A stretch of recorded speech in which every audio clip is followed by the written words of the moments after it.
but hello and welcome. We've jumped the gun a bit. That's me. I'm Phlip Cohen. I'm president of the Library Association of Ireland, hence the big chain.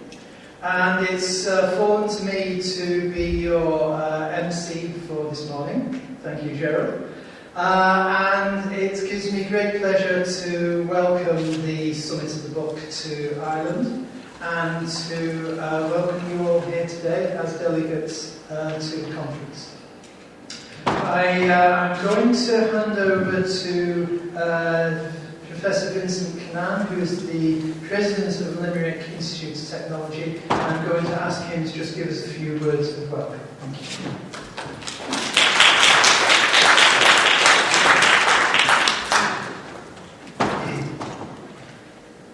you. Carja, that's known Orm de Champagnew. I was Whitelum, Academy of Fadja, heard of Blair. So I'm delighted to open the conference this morning and to wish you all 100,000 welcomes in the traditional Irish way. So welcome you all to the fifth summit of the book, History, Knowledge and Technology, the Voyage. And I'm very pleased that having located on the banks of the Cunnane, the Nile, the Seine and the Singapore Straits, the Summit of the Book, this Library of Congress initiative, is now coming to the edge of the Atlantic, the edge of Europe in fact, here in Limerick, on the banks of the majestic River Shannon. So you're all very, very welcome. Right, what those other lovely, fantastic cities have to offer to the Summit of the Book, and I'm sure you've all been there, they lack one thing, and that Limerick has that they don't have. And it's particularly in the written form, we have a poem style named after us. So the Limerick date from the 1800s is in dispute as to its origins, but here in Limerick there is no dispute whatsoever. The Limerick emanated from and is respected in this region. So above all the Parises and Washington DC's, we have a written form named after us. So I'm sure in the course of your deliberations you will come up with some limericks in the classic form of AABBA. I'd also like to say that you come to us in 2016, where we celebrate 100 years since Easter 1916, the rebellion which marked the start for Irish independence. And of course that a lot has been written about that period. In 1916, and probably the classic poem by W.B. Yeats, Easter 1916, which talks about the terrible beauty is born. And since that time, indeed, we have marched to a terrible beauty. But Ireland is changing itself, and having come through some dark economic times, is now reinventing itself as well. So you come to us at the time of celebration, it comes a time of reflection, it comes a time of reimagining what the future holds for Ireland and indeed for Limerick. Because Limerick, like the book itself and like Ireland, is also in a period of change. And recently, it was a candidate city for a European City of Culture. So in 2020. So that didn't quite get over the line on that. But Limerick as a centre of culture is hugely important, and it's become a very important part of what the Council in this region is about.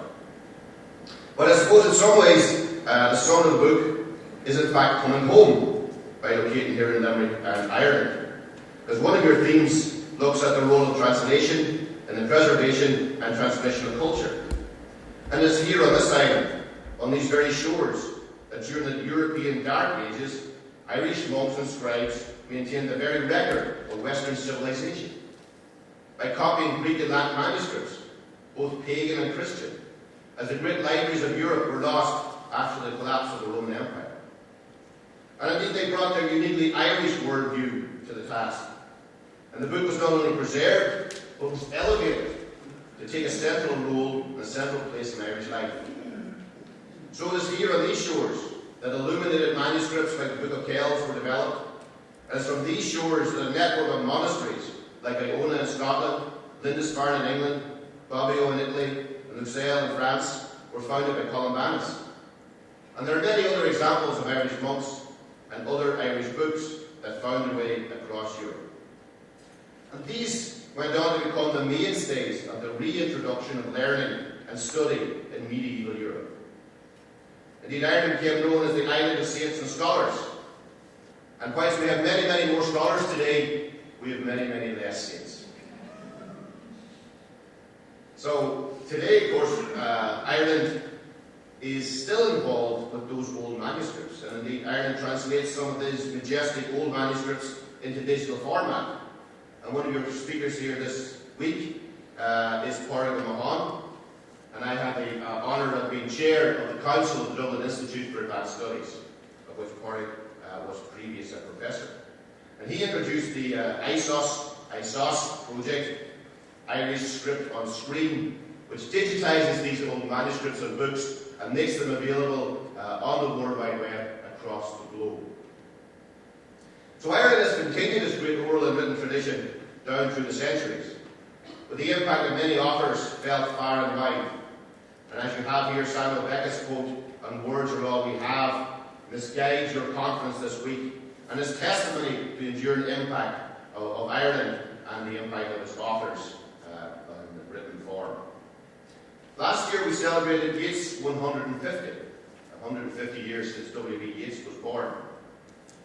And I was fortunate to travel and be in Brazil in March of last year, where I attended the Yeats Society of South America annual conference in Sao Paulo University.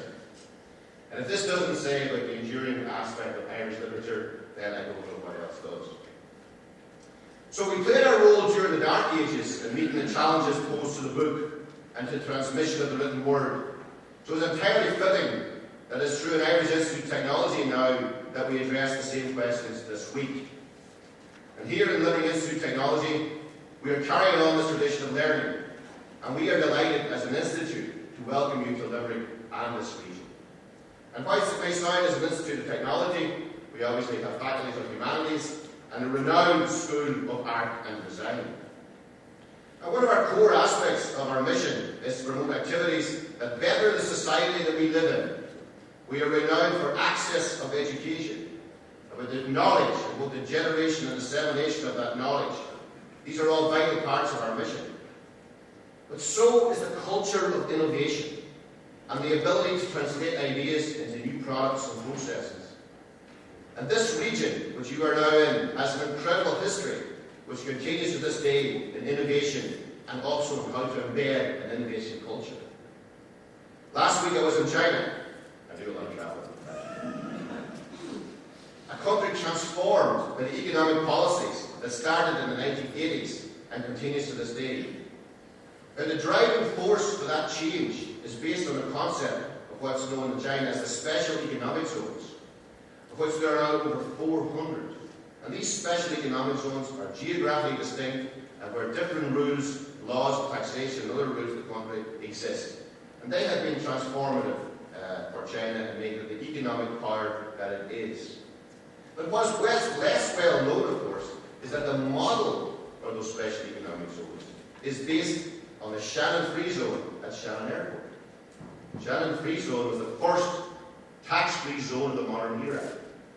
So that transformative nature of the economic policies and the lifestyle and culture of China is based on the Shannon Free Zone that you may have flown into last night in the sea.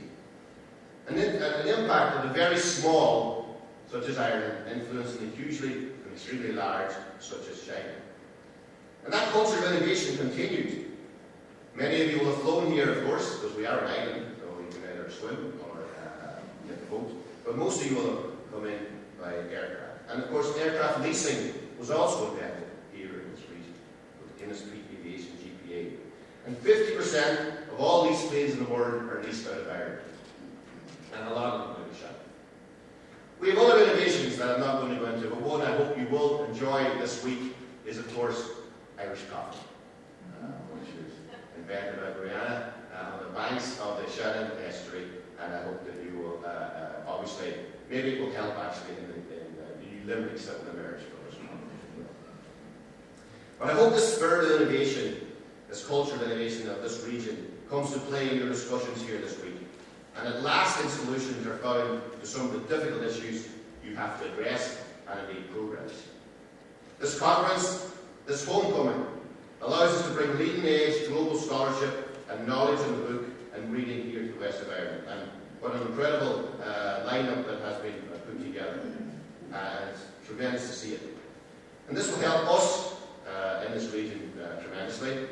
It's an enormously important decision on the part of the Library of Congress and the conference itself. And all of the bodies representing Irish librarianship, north and south of the border, have come together with the US Library of Congress and the International Federation of Library Associations and Institutions in making this conference happen. This conference is of major significance to Limerick and the region, and perhaps of enhanced significance for us in LIT, as we indeed seek to build a new institutional library, of which there can tell you all about. That one has been in the offing for more than a decade, and I believe that by demonstrating the ability to bring leading librarians to Limerick, we can further our case for that new library. I would like to thank my own team in LIT who have worked tirelessly to make this a reality, including Warren Kirby, of course. But it would be very remiss of me not to mention one person who's a driving force of this conference and much more besides, including that new library, and that's Jared Kaplan. Jared, thank you very much on behalf of that. There you go.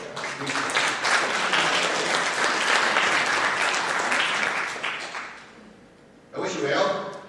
I bid you welcome. And I declare the fifth summit of the book open to Ramila Mayo and Blair.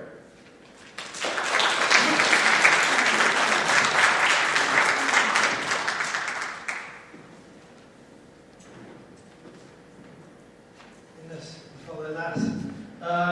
Well, I can't follow that with the same fluency of Irish as we've just heard from Professor Cunnane. But behind me, Vulture. Welcome, and that's probably the limit of my Irish, and I apologise for that. But Vulture, welcome. Welcome to the summit of the book. Welcome to Limerick, as we've just heard again so eloquently, and welcome to Ireland, North and South. I, as just explained, I'm President of the Library Association of Ireland, and as such it gives me great pleasure to welcome you all here today. As we've just heard from Professor Cunnane, Ireland is known as a land of saints and scholars. We have one of the first UNESCO cities of literature, and we have, of course, 4 Nobel laureates for literature.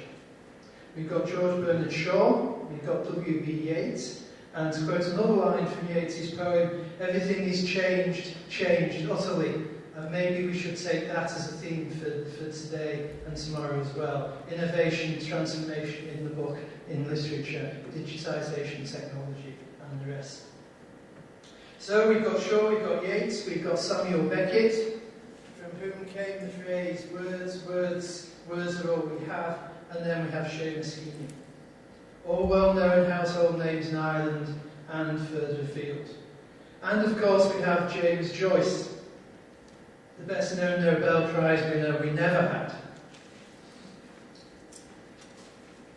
As well as saints and scholars, Ireland is also a country of libraries. Great libraries, public libraries, academic libraries, and a host of special libraries.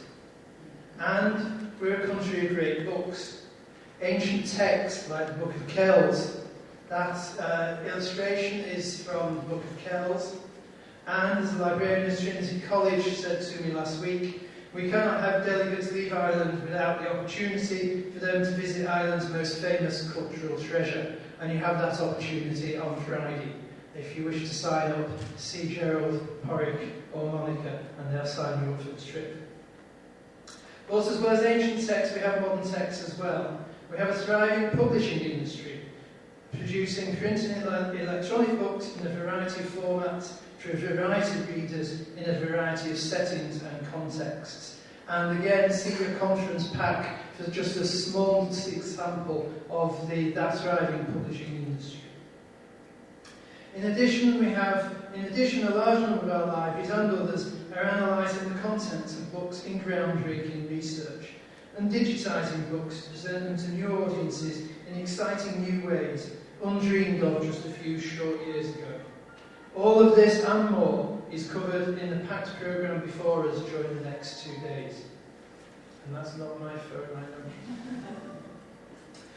I'm proud to be a librarian, and I'm proud to represent librarians in Ireland. When I trained and joined the profession, an important reference point and a continuing personal influence to me was S.R. Ranganathan and his 5 laws of librarianship. Looking around the room, there must be at least some people who remember Ranganathan and his 5 laws. These laws are still as relevant today as they were when first proclaimed by Ranganathan 85 years ago, and I'm going to give them to you now. Books are for use. Every reader their book. Every book its reader. Save the time of the reader, and the library is a growing organism. And I think libraries today are testament to that. Libraries are growing and changing and transforming and innovating in all sorts of ways undreamed of by Ranganathan. And anyone who wants to follow up on Ranganathan, I recommend Wikipedia, an excellent introduction, including Michael Gorman's update on Ranganathan's original 5 books. But anyway, enough of that. Joe Cameron and the team here in Limerick have a well-deserved reputation for attracting world-class library conferences with panels of world-class speakers to match. This conference is no exception. In fact, they've surpassed even themselves this time, and I congratulate the team on your behalf. I look forward to a very full 2 days of informative and enlightening presentations and discussion as we embark on our own voyage of discovery, the book, history, knowledge and technology. Enjoy. Thank you.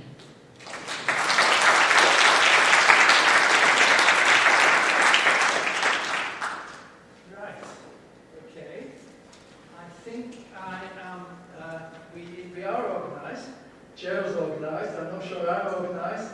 I think I'm now about to welcome Dr. Ismail Serageldin, who is Director of Bibliotheca Alexandrina, the Library of Alexandria from Alexandria in Egypt.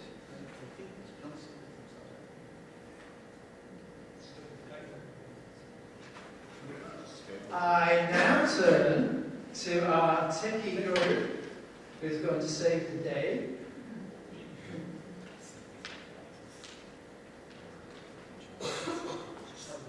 Just talk amongst yourselves for a moment.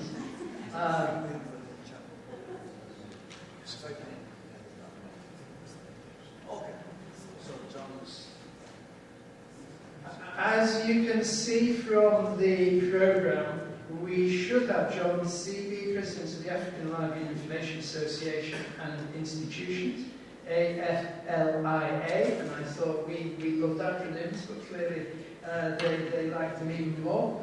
And it feels a bit like President Tag Team here, because we started with the President, I'm a President, and we should be having John Tsebe as our next President, and then I think before lunch we have yet another President, and we have several Directors of libraries as well. So it is indeed a very prestigious gathering before us.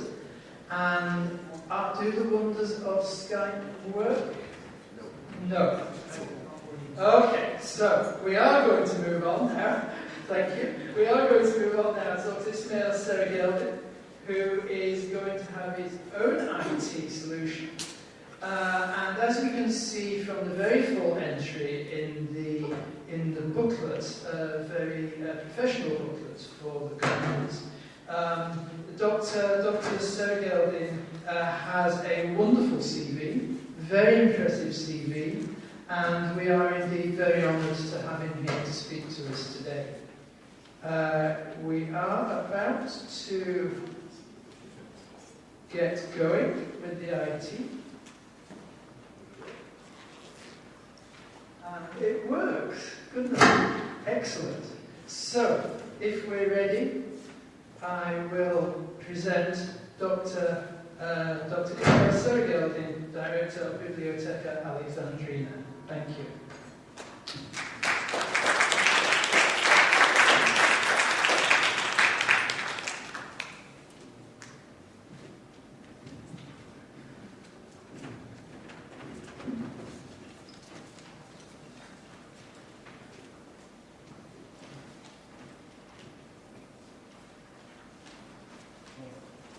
First of all, thank you very, very much. It's a great pleasure and privilege to be here in Ireland. I've been in Ireland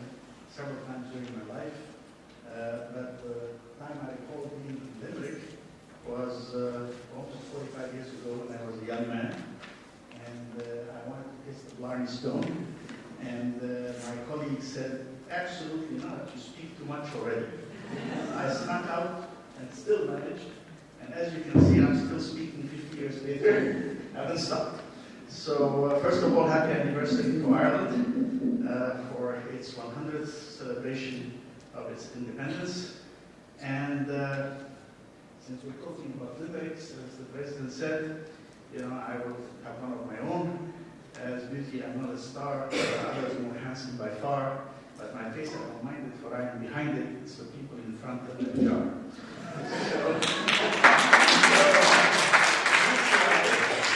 That's why I will rely on pictures, lots of pictures, and I hope you can sort of like fasten your seatbelt, because we're going to go over 12 points, even at 2 to 3 minutes per point, it goes fast, and so let me start with a brief prologue. My credo as a librarian has been all information to all people at all times. And my card on the table, I love books and libraries.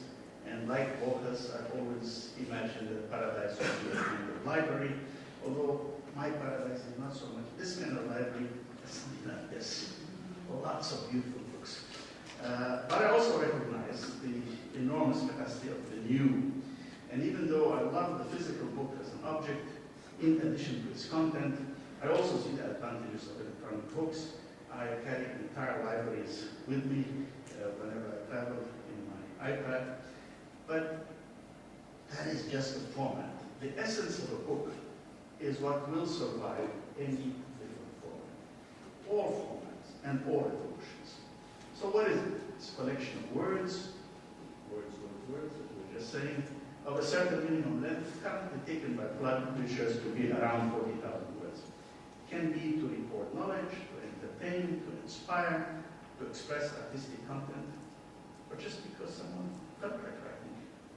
But the book, the essence of the book, being how humans record their thoughts for others, from the oldest times when they did it on stone or on clay tablets, to the most famous of all recordings, the Rosetta Stone, which enabled people to decipher the ancient Egyptian script, to the papyri that the ancient Egyptians used, and which we still study to this day. We initially worked a lot on scrolls, and over time that changed to what we call the book, the codex. Actually, this is a particularly interesting one because it shows that, in fact, if you go up here, the scrolls and the scrolls in the cabinet here, and the book is reading the scroll, but the book as a codex already exists. So they coexisted for a while.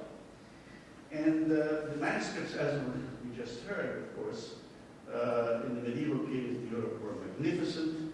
The Book of Kells, of course, and they were even ransomed, I'm told, as this particular book was ransomed because it was stolen by Vikings and ransomed back in the 9th century. In the 9th century, halfway around the known world at the time, the Muslim world was also collecting manuscripts and translating all the legacy of the past in scholars' gatherings in Baghdad and places of that time. So manuscripts it was, codex it became, and the codexes became the manner in which knowledge was being carried. But then Gutenberg invents the movable type, and we become capable of doing modern printing, and the printing press, with an expansion of education, would transform the world by making a true literary revolution where people became literate. And these printing presses continued to be, at least in my view, always, although sometimes taken to serve the ideology of a tyrant, were almost always the means of liberty and freedom. And it was still the codex, no matter how we see it. And as we enter the 21st century, our scholarship still rests on books, whether they're electronic books, or we are going beyond the electronic books in totally new interactive formats, which we can barely begin to imagine. So when we think of electronic books and published books, remember, we went from the scroll and the codex, and nobody seems to care that Euripides wrote on a scroll, and that he was read on a scroll for hundreds and hundreds of years. Even in the Codex, who cares? So when older people today look at younger people and say, how can he read that way?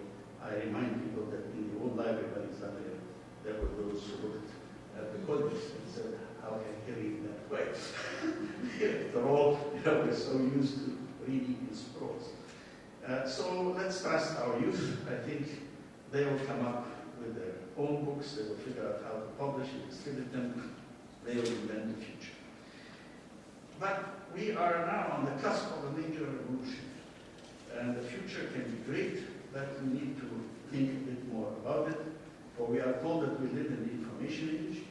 But remember that data, when organized, becomes information. Information, when explained, becomes knowledge. But we need more. We actually need wisdom. And wisdom is not the same as knowledge. So what is it? Well, it's actually knowledge plus certain values. And to me, I summarize that same equation. It's libraries plus the librarians. That's what makes the difference and allows us to really know how to use material that's in the library, because librarians, of course, not only put it there, but they believe in it. So we can provide all information to all people at all times. For the first time, we have the technology to do that right now. So that's exciting, but that's not all. We are living the most profound revolution in the structure of knowledge since the invention of writing, not just the publishing. And our changing world, it's the age of connectivity right now. The internet has changed everything. It was designed by these two guys, Vincent and Cohen. Well, they did the TCP/IP, which remains the backbone of the internet. Tim Berners-Lee gave us the World Wide Web, www, Louis Cousin, the packet switching, Mark Andreessen, the browser. Bill Gates, well, he actually got the help in the browser. He defeated Netscape. But Steve Jobs gave us a totally new set of things, including connectivity, both with the iPod and the iPhone. And others, all young people like Pierre Abidjar and Jeff Bezos and Larry Page, the Sergey Brin, who invented Google. And these brands now are used by everybody. And Google is now almost 2/3 of the searches on the net are done by Google. Bill Gates, I must always say a nice word about him, because from being just a classic businessman and robber baron, he became the most generous man in the world with the Gates Foundation, and he does spend all his time within the Gates Foundation.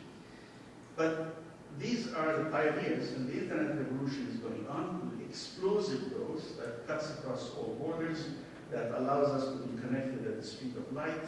And as we look at the top 10 companies of the world today, it is stunning. 5 of them have really hardly any physical capital in the conventional sense. Apple, Google, Microsoft, Facebook, Amazon. And they're ahead of ExxonMobil, Johnson Johnson, General Electric, Wells Fargo, and Berkshire Hathaway. But the internet is anything and everything.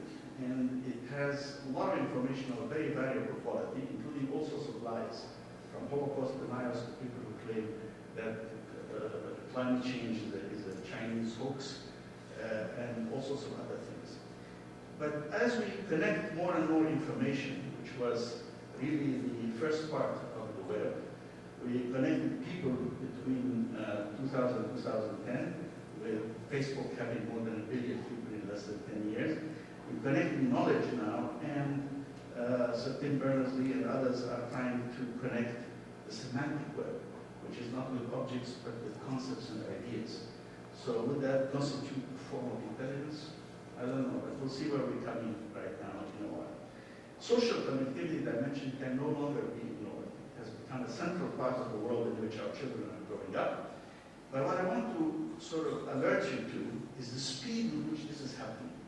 If you look at the beginning of social networking was 2002, Friendster and MySpace. 2004 was Facebook. And then YouTube was invented in 2005, so it's barely 10 years old. 2007 was the first smartphone, the iPhone, and so on.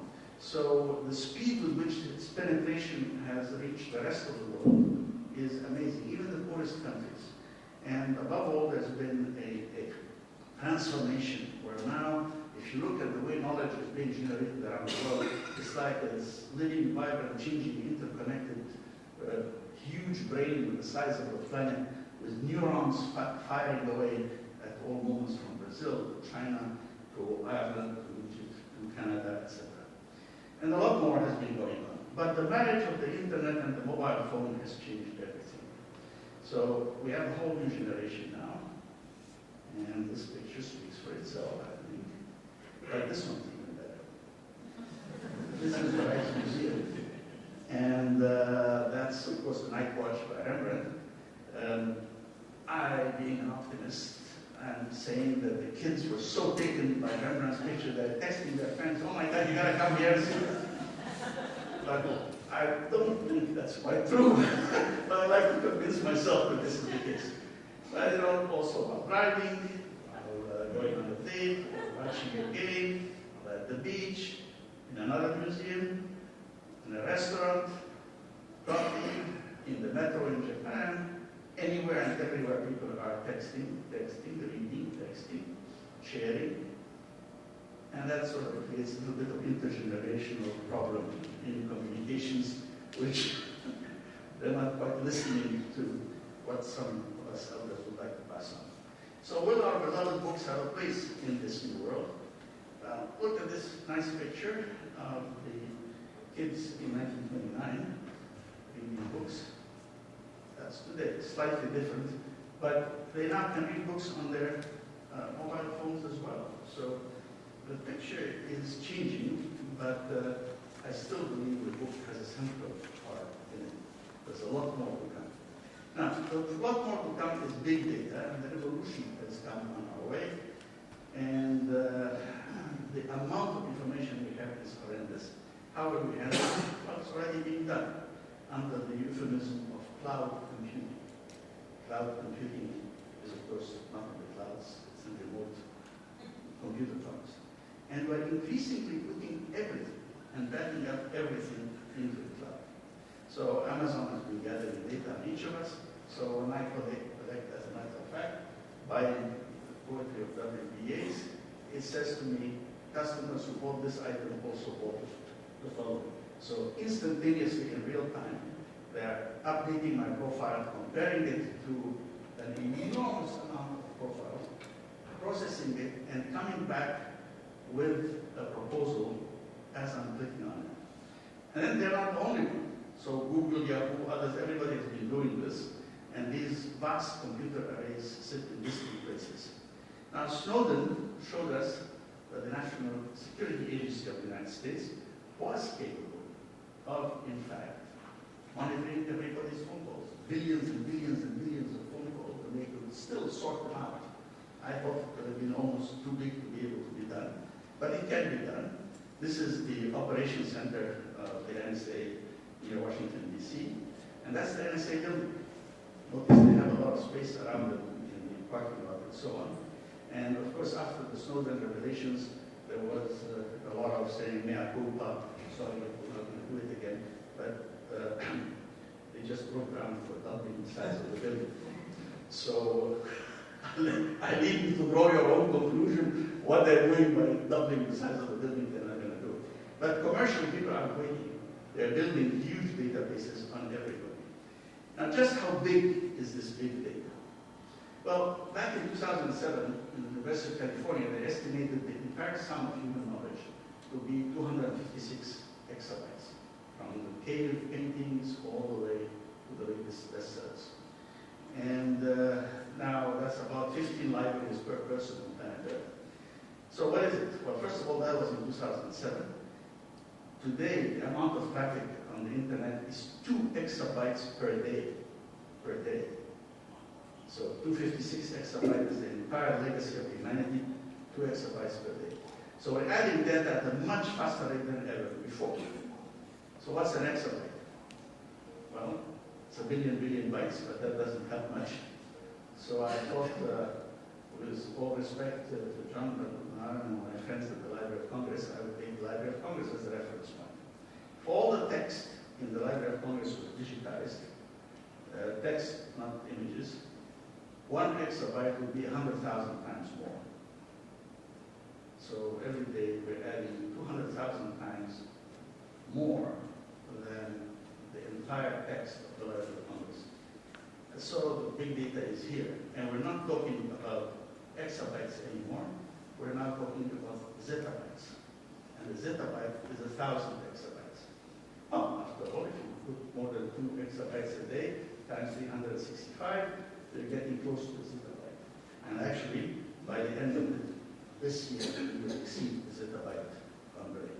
So Vincent and I and others have been involved in a number of things that are trying to think about how we're going to protect this legacy, but how we're going to cope with it as well.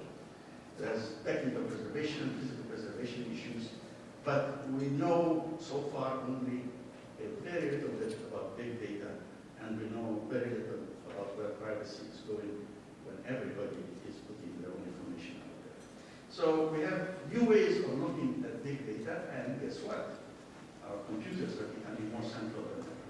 So if you look at trying to analyze all this information and data, because at the end of the day, we're interested in analyzing the relations between people, whether they are social, recorded on Facebook, or whether they're economic transactions, or whether they're political transactions like voting, etc. We pull them together. And you can have a descriptive analytics to look at the past, or you can do diagnostic and predictive to look at the present and where we're likely to go. And even we hope at some point we'll be able to have descriptive analytics to propose what we should do. But I want to show you some good things about big data that we couldn't do before, which we can do now. So it's looking not at the amount of data today, but looking at the amount of data through time. So for example, we look at historical turning points, changes in the language and literature, and so on. So a person wrote that before the Civil War, people used to refer to the United States in the plural as the USR. And after the Civil War, it became in the singular, the US is. Is that true or not? Well, from his observations, it was, and he's a great historian. But now we can actually do this. This is per billion words. The United States is versus the United States are. This is the time of the Civil War. But actually, it started before and continued after, and so did the other. So neither the real crossover, nor does there seem to be a sudden leap at the exact time of the Civil War. Now that's an analysis that nobody could do unless you have all these millions and millions of manuscripts and books that have been digitized and can be analyzed in this way. Or how our language changed. Irregular verbs are being regularized. Like burnt becomes burned, spoiled becomes spoiled, then becomes mean.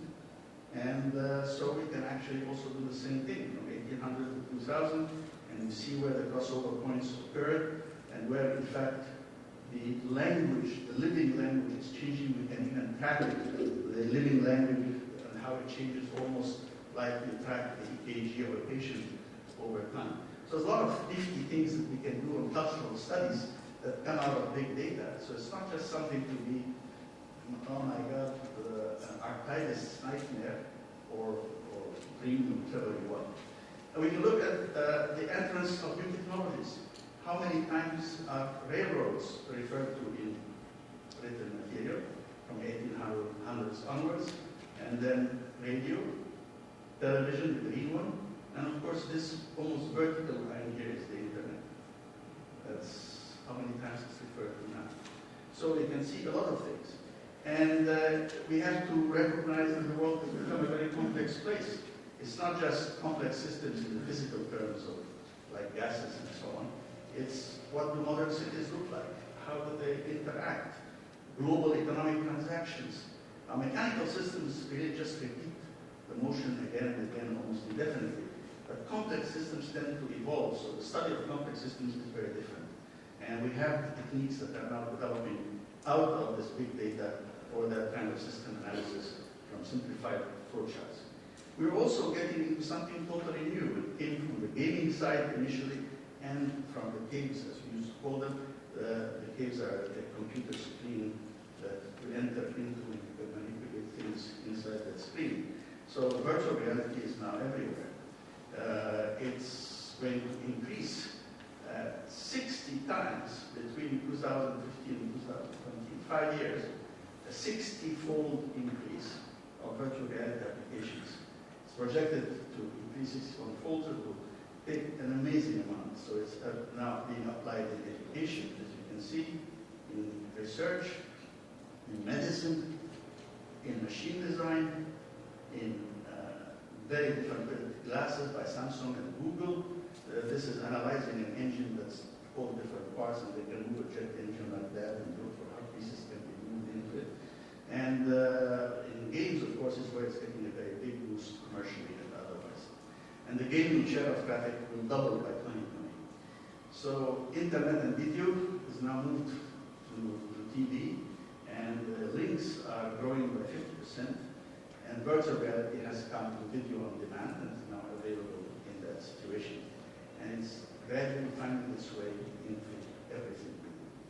So beyond tomorrow, I don't know, but I think that's something happening.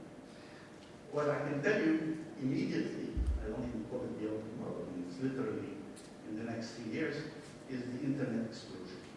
So the annual global traffic on the internet at the end of this year, 2016, like in 2 months, we will have reached 1.1 zettabyte. And it will reach 2.3 zettabytes by 2020. That's the current predictions. Now that's amazing. Remember that an exabyte, which is 1,000th of that, was already more than 100,000 times the text in the Library of Congress. The speeds are phenomenal. In '92, the speed global internet traffic was going at 100 gigabytes per day. In 2002, 10 years later, it was 100 gigabytes per second. From per year, per day, per second. And then 20,000 right now. And we expect 60,000 by 2020.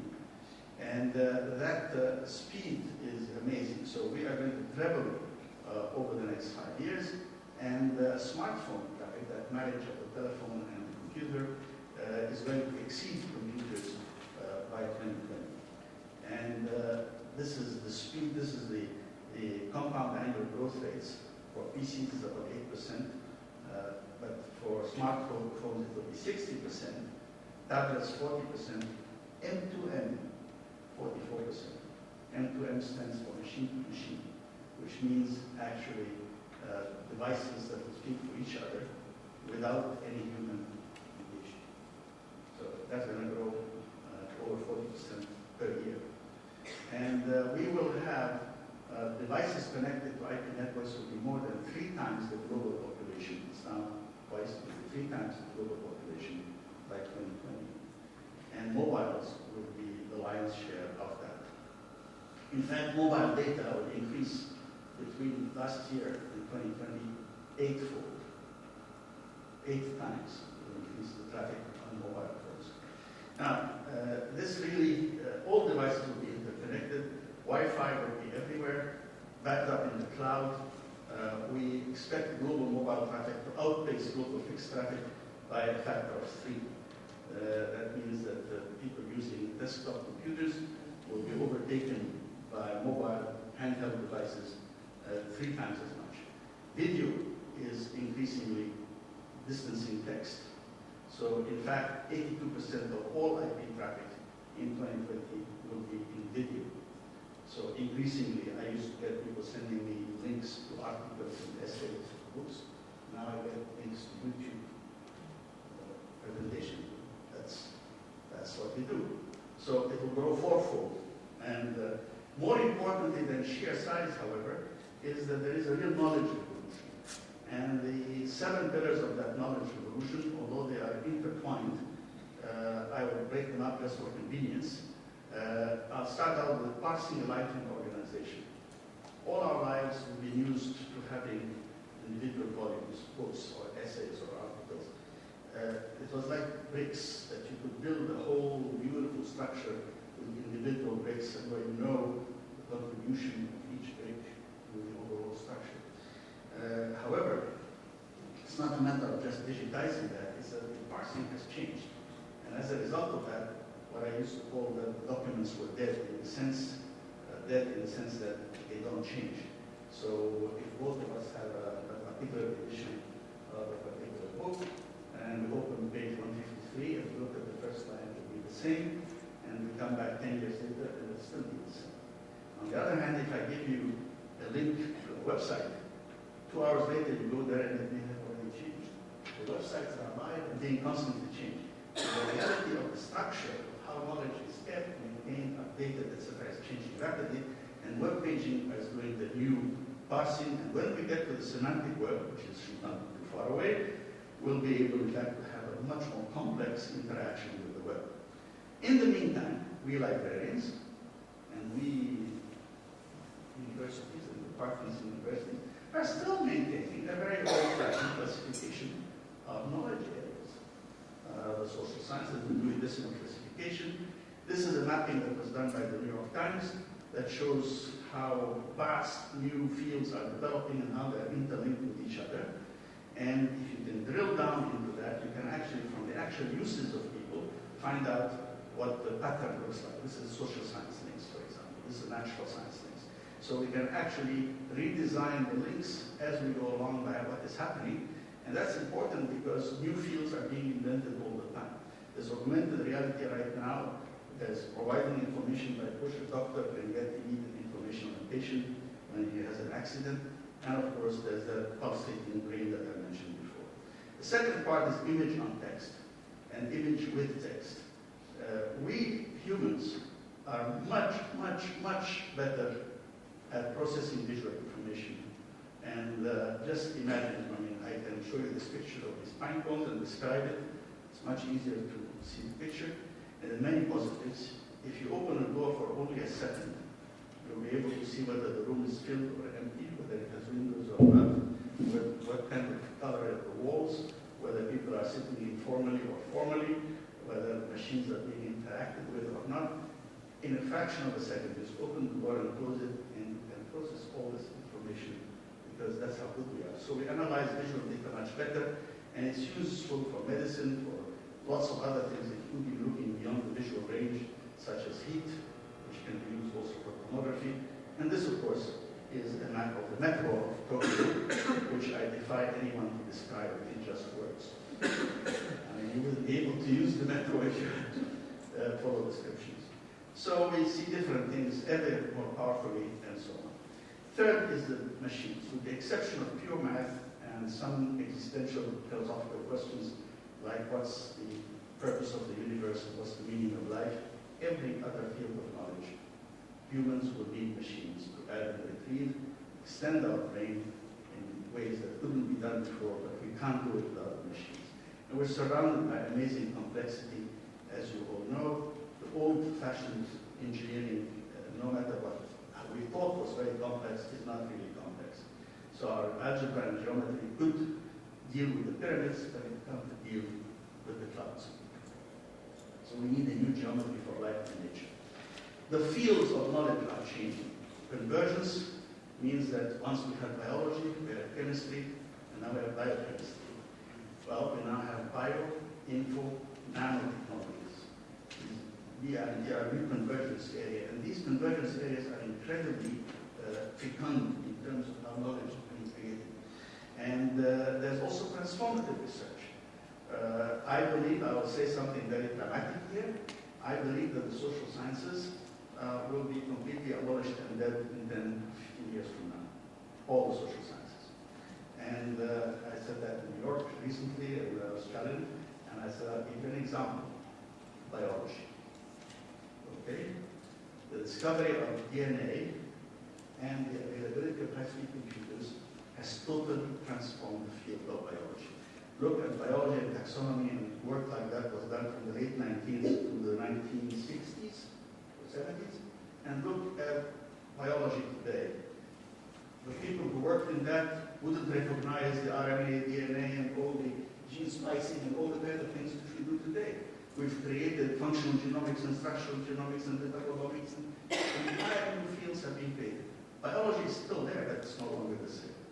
I do not believe that with with this rapid expansion of data, big data on human beings and human interactions, and the availability of very powerful computer techniques, that the social sciences will remain the way they were, with small samples and sample errors and this kind of stuff that we used to do. We will have so much more. I just showed you a teensy example. We can actually look at how a language is changing over time. We can do a lot of things that we couldn't do before. And just as biology today is so different from biology that used to exist, I think in 50 years we'll see social sciences change. But we will need pluridisciplinarity. Because remember what I said at the beginning, data when organized becomes information, information when explained is knowledge, but we need more than knowledge, we need wisdom. And for that we need the knowledge of the natural sciences, the insights of the social sciences, and the wisdom of the humanities. And universities have to bring all that together, and we need pluridisciplinary teams working together. So these are the 7 pillars of that knowledge transformation that is undergirding much of the transformation that we will do. But the cultural mission of the pursuit of knowledge will continue, and it will require that we rethink institutions that serve that in terms of education, research, and the supporting institutions, library, archives, and museums. So since books are closely associated with libraries, let's say what are the implications for libraries? Well, first of all, let me tell you, as I grew up, my biggest problem was shortage of information. We were thirsty, and there was a landscape of drought. And when we got the book, we would read it with great interest. It was like somebody putting a drop of water on my tongue. I couldn't drink it, and we couldn't drink to our satisfaction. Now, however, of course, the picture has changed. We have a fire hose. Well, still too much. Nobody can drink out of the fire hose. And so we need a glass of water, which is what the right size should be, and we need to give it to our children so that they can actually access the right information they want. And we have to be sure that they're not drinking out of polluted glasses as well. So our function continues in a manner that suits the new generation. The libraries will continue to change. And we'll be able to live up to the expectations of these programs in many other countries. So education is also changing in terms of content, method, participants, and venue, but values will remain the same. Old style storage of information has been replaced. Old style retrieval of information, when I wrote my thesis, very different from that, is now being changed. And the electronic books are available in all devices. And this is a picture, hurts me, I won't post too much. But this is the first bookless library. In October 2010, the engineering school at the University of Texas, San Antonio, removed all the books from the shelves and had 100% digital, and librarians went around with iPads, and every journals were digital and so on. Maybe it's the future, maybe not, but I still love the book too much. But book digitization programs and the information explosion we talked about is really a major reality. And as I said, the upside is the librarian's dream, in that we can link global knowledge and give it to everybody anywhere. So what do we do about all these spaces? Well, actually, I also serve on this committee of MIT on libraries, and we discussed that. And we said, okay, we'll put some of these books that are no longer being asked for very frequently in an off-site location, and the generated space will be able not just to do computers like that, but to invent the libraries of the future. So what will it look like? Not just the old don't call places. We want them to be welcoming and more exciting. Is that the new library? No, actually, this is an Apple store. Now, this is very interesting. Apple has gone against the trend, and although it can sell online everything, it's created its stores. Why? Because people ultimately find it attractive, and they go in and they meet these people with blue jerseys who give them insight into how to use these machines. And that's the same thing that librarians can do nowadays. People want to have contact with human beings. But you have to have an interesting place. Cafe, exciting spaces, congenial places for, and the liberated space is where we can really use them for other things. At least in our library, we have 4 kinds of spaces. A messy, creative space where people can do whatever they like. Here are the kids. And where there's what if there's what ifs, try it, see what happens. And groups where younger or older people can get together and discuss, or group work by students in law and medicine. They like to work in groups, so they need to have spaces for that. And then there's, of course, our conventional customer, the guy writing the PhD thesis, and community spaces where we can give exhibits that nobody else can do. As you can see here, these are also examples from our library, where it's backed up by the information structure that's available in the library.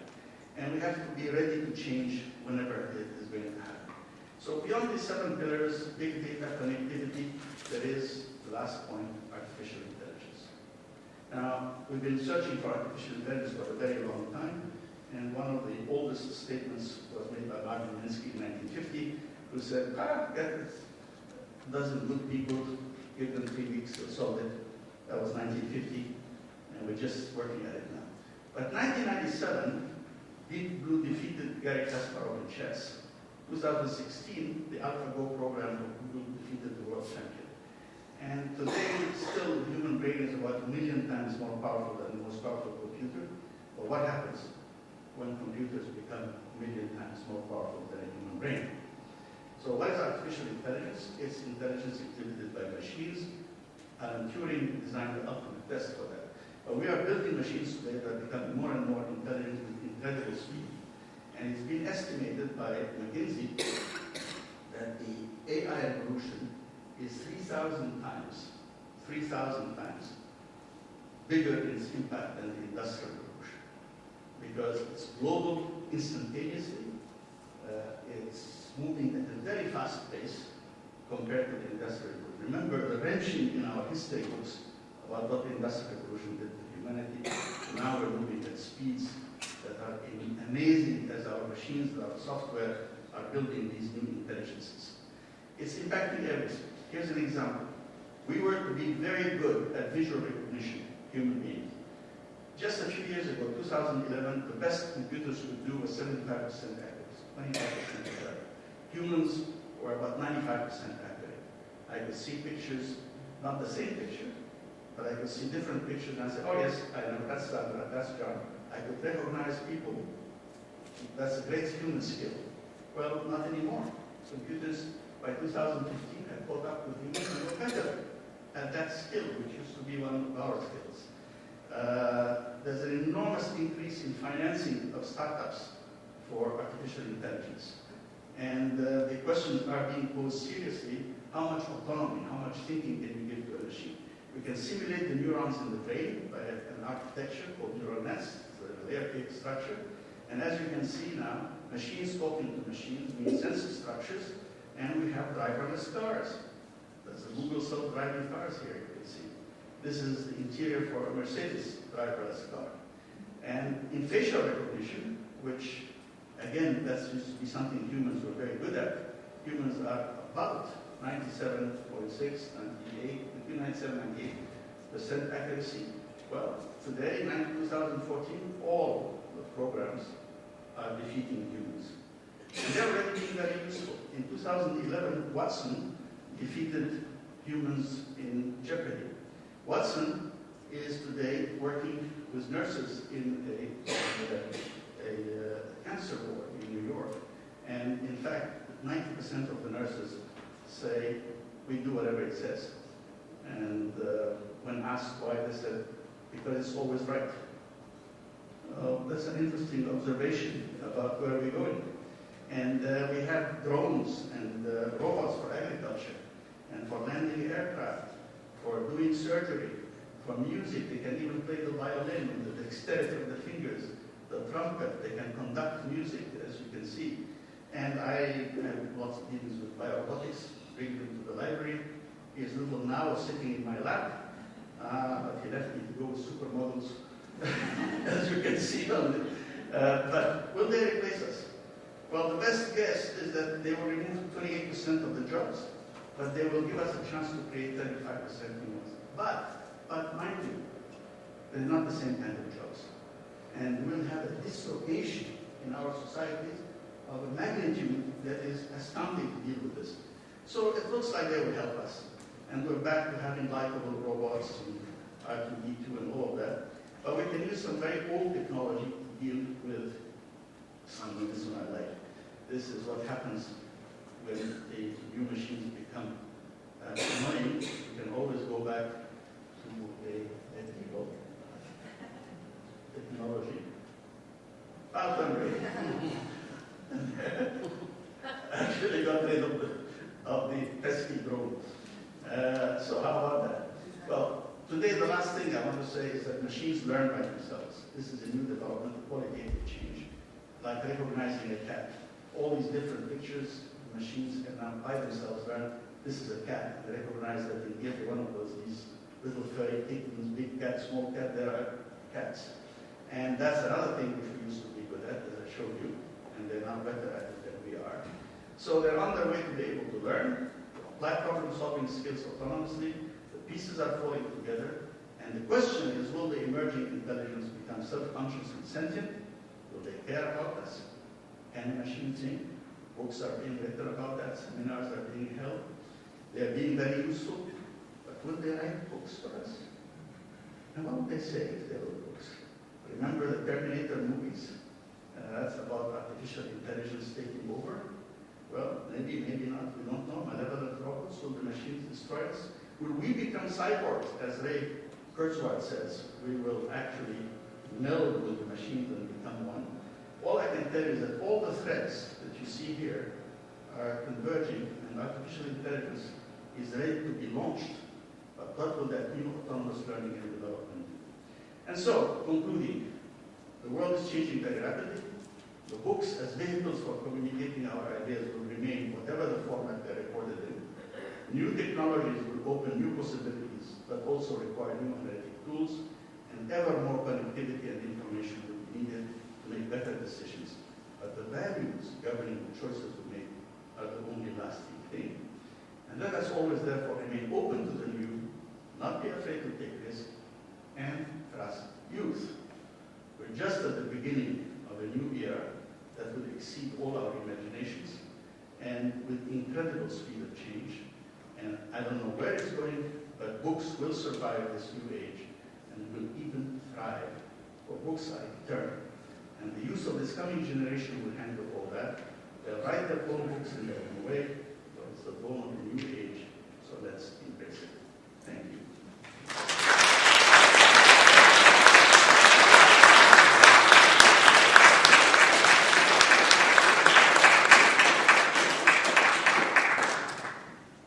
Thank you, Dr. Serageldin, for a very positive and optimistic and stimulating talk.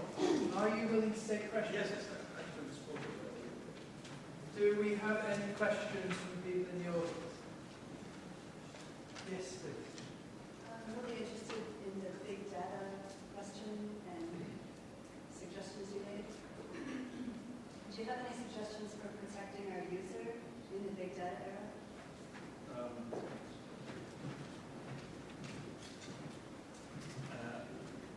Actually, no, because what's happening is that people are voluntarily giving up enormous amount of information on that. And practically nobody reads these long lists, legalese documents that are written, accept or reject. They just scroll down rapidly to click on the accept, I accept the terms to move on with the use of the facility or the new application. Part of it is you get better service. I mean, I'm not upset that Amazon is analyzing my profile and updating it and then giving me good suggestions. If you like Yates, maybe it'd be interested in Chibastini, for example, and stuff like that, which they do, but automatically there are millions and millions of customers. They have profiles of every one of them. They follow every click we do when they analyze this. So that's an example of that. I think people are, especially the younger generation, are quite willing to experiment and test. The one thing that I would argue for would be a legal case that we should have a chance to abolish everything that we have on the internet when we reach age 18. I find teenagers are ridiculous in their foolhardiness in sending explicit pictures of themselves doing all sorts of things. And then 20 years later, 30 years later, when they will have a career, there are all sorts of things that start remembering what that picture was when I was 15 or I was 16 or so on. So I think that there should be a law that kind of resets the button at age 18, because I don't think we can prevent young people from using these facilities. And there is something we already know scientifically: the teenage brain is geared to experiment, to find out, because that's how quickly they will learn a lot more information about the world. And then gradually, as they go beyond their teens, they will stabilize. That's even brain growth. And that's what I think. It's sad the amount of things that young people put about themselves in the internet, including pictures, naked pictures, pictures of sexual contact, pictures, statements, and you can imagine that being used against them. And if you've been following the American presidential election, you can imagine how much emails appear in all of them. Regretfully, right now, nothing disappears. I mean, you think it's disappeared, you've cleaned your computer, but it's somewhere out there in the cloud, pretty much. However, we'll be able to maintain it forever is another question. We have a committee, John and I and others serve on that, the IIPC, the International Internet Preservation Consortium, that worries about as the information becomes bigger and bigger, how we're going to preserve it. But that's kind of different, that's a technical question. For young people, for our users, I wish we could give them the reset button when they reach 18.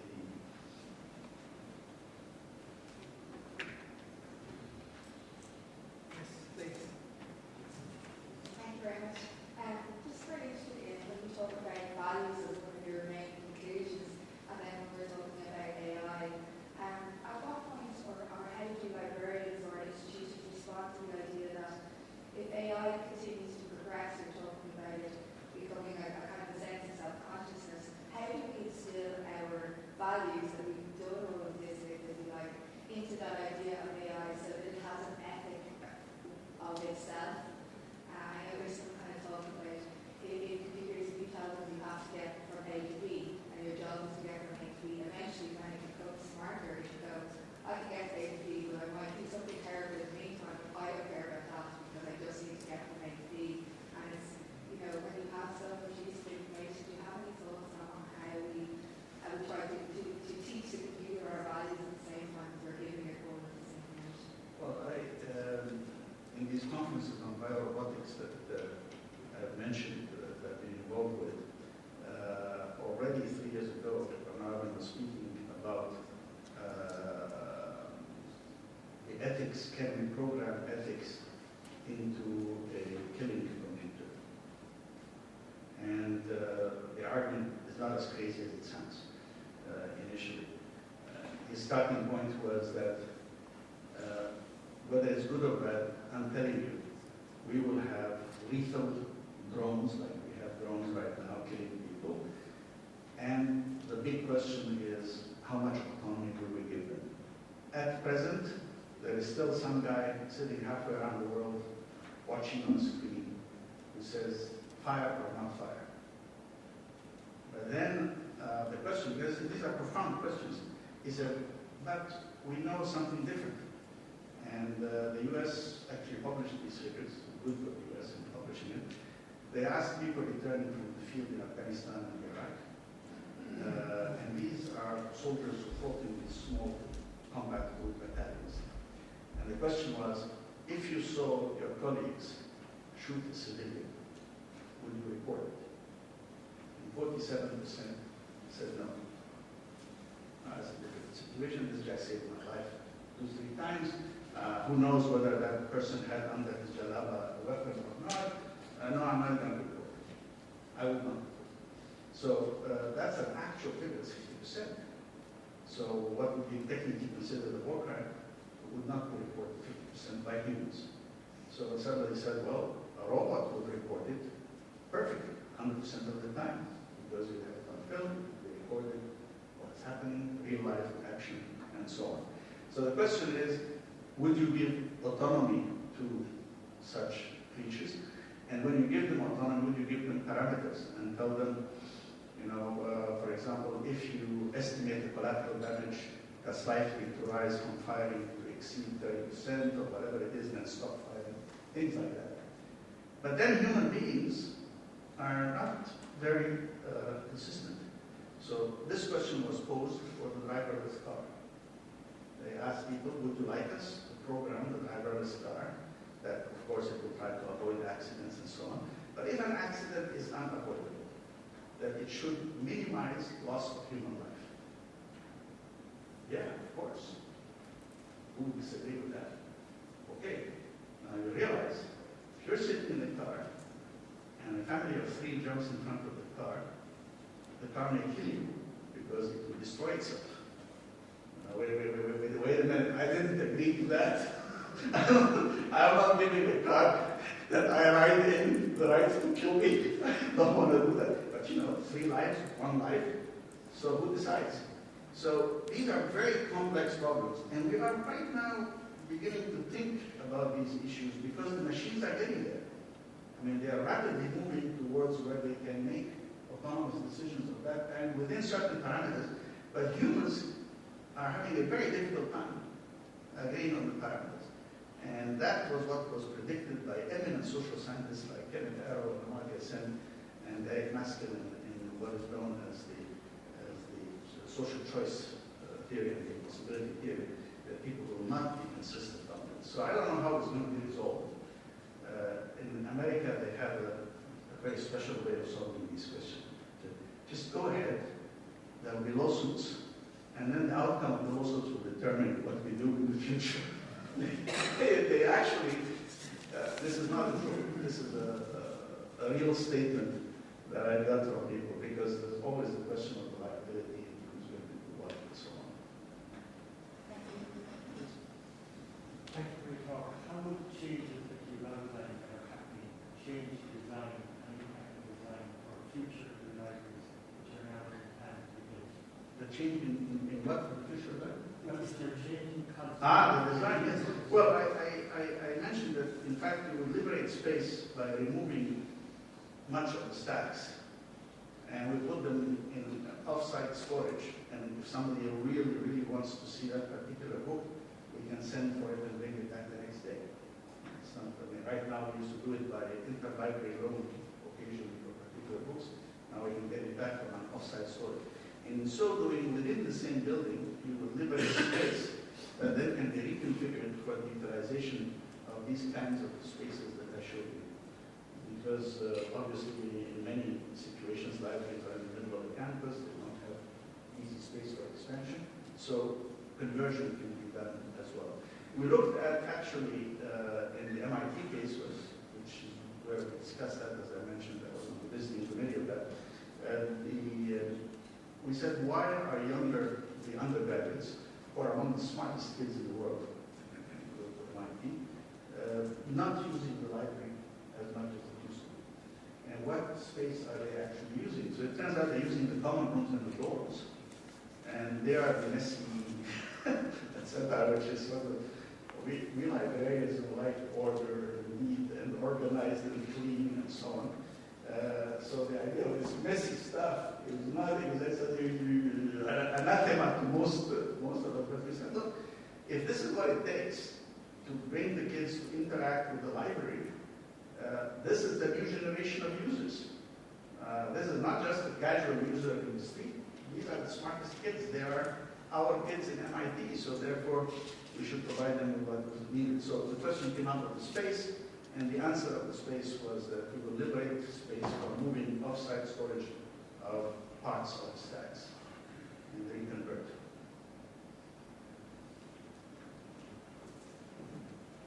Space. What about human intelligence? Because we are describing and we are foreseeing what is going on with artificial intelligence.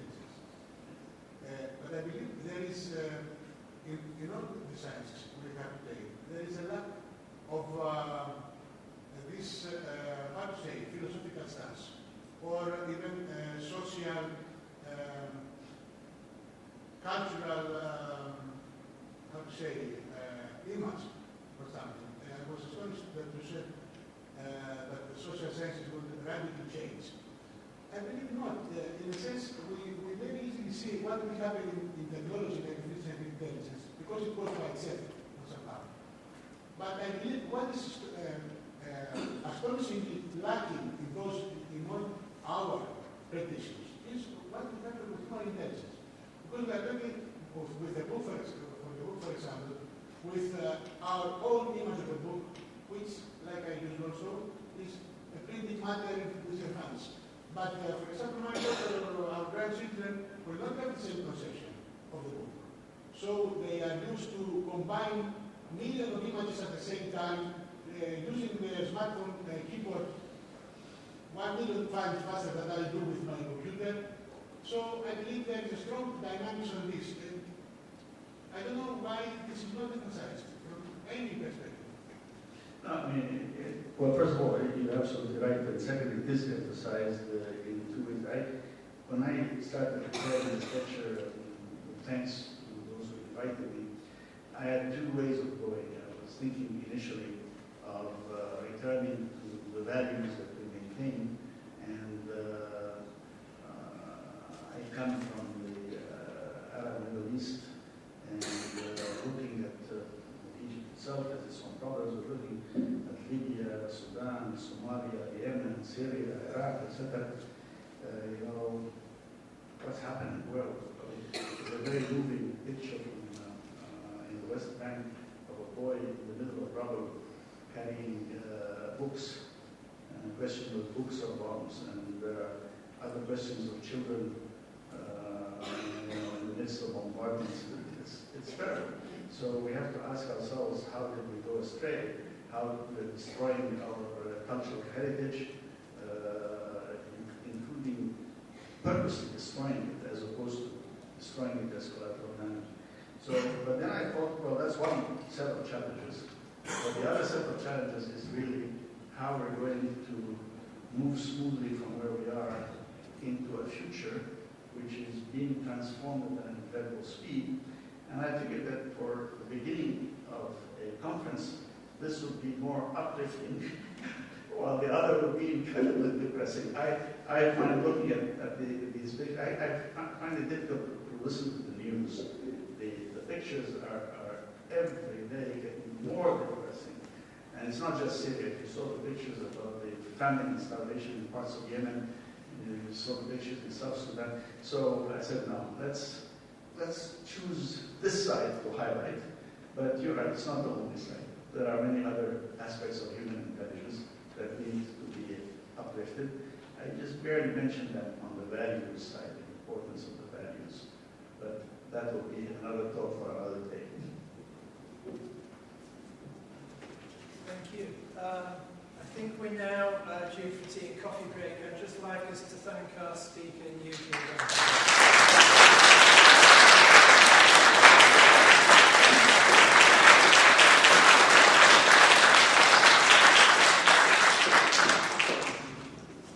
Tea and coffee are just outside.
Yes, I'm here. I'm writing to my letter. And I'm saying I can see you very well.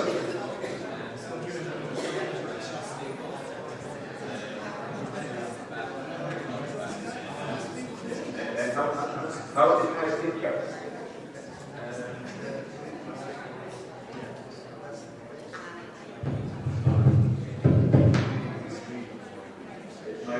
Is my picture clear?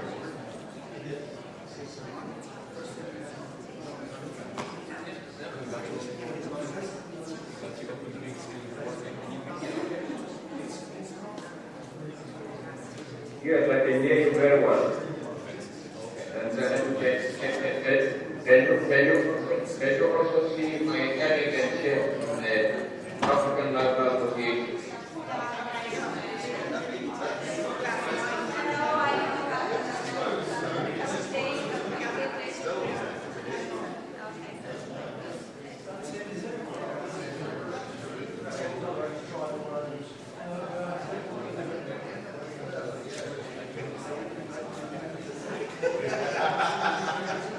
I said I would resist that temptation.